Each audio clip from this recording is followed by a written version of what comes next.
So hi there guys, I'm back after a very short hiatus. I know it's actually been a while because I added a couple more days on after my holiday, but I'm back now. I'm raring to go, and I just want to fill you in on just the last thing that happened just before I went away, and that was my Sky Glass replacement.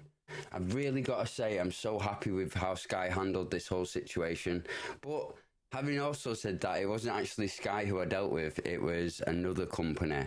Was it DHL? I think it was DHL, but they came, they got the TV, they gave me a brand new TV. They even was going to leave me with the remote and stuff. So I handed that to them, said that, you know, you have the old remote, it's no good to me anyway. But I got a new remote, new TV. The only kind of real effort I had to do was take it off the wall stand and put it on the floor. Obviously, I protected it with some pillows and stuff. And they came in, they came upstairs, they picked up the old one, walked away with it, and they gave me a brand new one in the box with the remote, everything.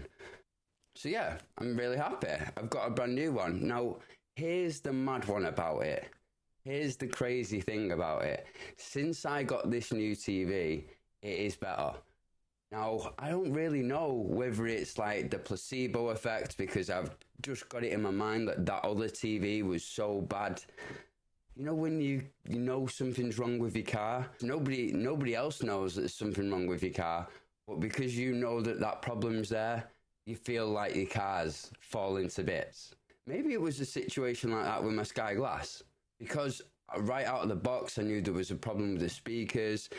It might have just had that kind of effect psychologically on me. I look at the TV now and it seems to be better. It just seems to be better. The colours are better.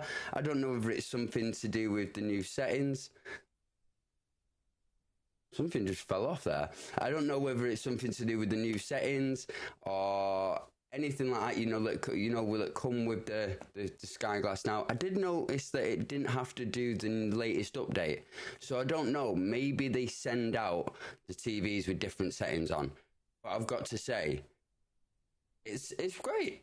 Even the sound system sounds great. I'm happy now. I'm actually happy. Obviously, Sky, the services, the whole UI, I've still got all them kind of issues, but hopefully they'll sort them kind of things out. But the TV itself at the minute, I'm really chuffed with, actually. So, yeah, it's kind of been a big turnaround, and I don't really know whether that's the placebo effect or not, you know what I mean? So yeah guys, short video there. I just wanted to let you know that everything was kosher, everything came back. I'm really happy now. Yeah, and I'll see you in the next one.